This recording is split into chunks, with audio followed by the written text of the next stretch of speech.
And if they're not shorn 4 times a year, the rabbit will die. It will simply overheat and it will die from heat stress. Now to shear the rabbits, we use this big implement. Now that is the sheep shearing handpiece. Is there anybody in the room who's never seen sheep shearing? Just put your hand up. You've never seen sheep shearing? A few of you, okay. Now when you shear the sheep, you can put all the heavy weight of that big handpiece right onto the sheep's body. But when you shear rabbit, you can't touch the rabbit. You promptly cut it up. So you've got to hold the handpiece up above the skin. And it's very hard to do. And the time it takes to shear this little girl completely, a sheep shearer in New Zealand will have done 4 or 5 great big sheep. They'll shear a lamb in 30 seconds. So what you do with the bunny is you tie it up, front legs and back legs, and then you've got to make sure there's no wrinkles, because rabbits have got very loose, wrinkly skin. And if you left any wrinkles in, well, you run the risk of cutting the bunny. So you just make sure that the wrinkles are all gone. There we are, there she is. And now, she's a rotisserie rabbit. We turn her over on her back. See that? And you start on the underside. This bunny's partially shorn. So you start there, and then you turn the rabbit as you go.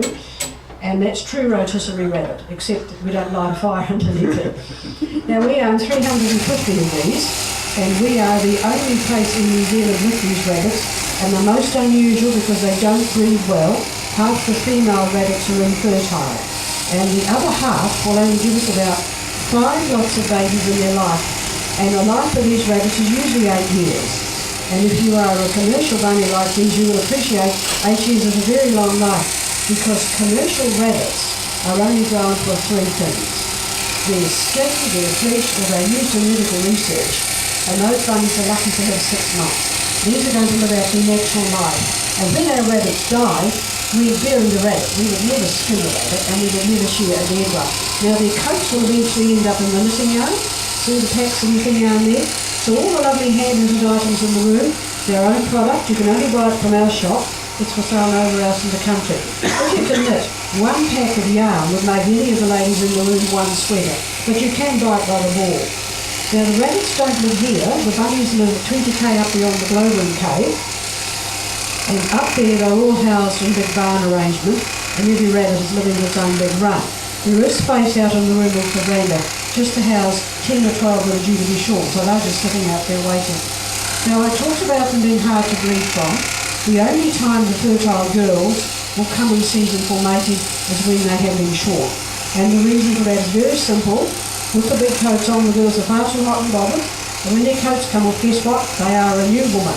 They get a new lease on life. We say it's amazing what a new man will do to them. And because we get so few babies, we keep all our babies. This is not like dairy farming where you actually kill all the little boys. Our boys will grow you a good coat, but we don't neuter those little fellows. We leave them as a whole and entire male, so that means they're going to go and live in our bunny monastery, where they have to live a chaste life, well away from the girls. Now in Germany, where these bunnies come from, they don't shear them like this at all. This is a true Kiwi ingenuity thing, putting a sheep shearing handpiece anywhere near a rabbit. In Germany, they use a clipper with a blade more like scissors. The coats are all clipped off, and that's hard on the bunny because it takes ages. And their product is thermal underwear. New Zealand brand thermal underwear, which is very nice indeed. Now these don't eat lettuce or carrots. They're on a food especially made for them, and there's no shampooing or blow by. To have your bunny looking like this is a huge amount of work. You've got to keep your living conditions very, very well indeed. Now the coat that's coming off is very fine. 7 microns. It's the finest fibre you can get. Your very best and finest sheep's wool is going to come from an excellent merino sheep, and that'll be about a 20 or so if you're very lucky. And of course you only get Angora fibre from rabbits. Angora goats produce no hair, and goats give you cashmere. It's only the bunnies that will give you the Angora fibre. And you can never have this type of bunny as a pet. Pet Angora rabbits are always either English or French, because those rabbits will shed their coats in the spring and you just pluck the rabbit. English and French are a lot smaller than these. Right, well we're just about there, and then you can come and have a look at the rabbit. But before we get to that stage, have you got any questions? The question lurking must be, who thinks the bunny's going to come off here stretched out of a mine, looking like a greyhound dog? When people worry about that, we say, how do you think you get your fibre? Simple, just stretch your bunny. But that's not true. For goodness sake, don't believe that story. Okay, so there she is. Just a little bit to do around here, and then you'll be able to come and have a little look. There you go. Now we'll flip her over so she looks more elegant, and you can see that she is a real bunny. Now you couldn't put anybody's pet Angora rabbit up there and do that to it. You'd be so scared it would die on the spot. But these bunnies have been trained into this. They had their first haircut when they were only 3 months old. So what's this one's name? This is Sonia. She's 12 months. Sonia, just a little 12-month-old girl. And we've got Stu sitting over there on the stand. Now Stu's one of our boys that lives in the monastery.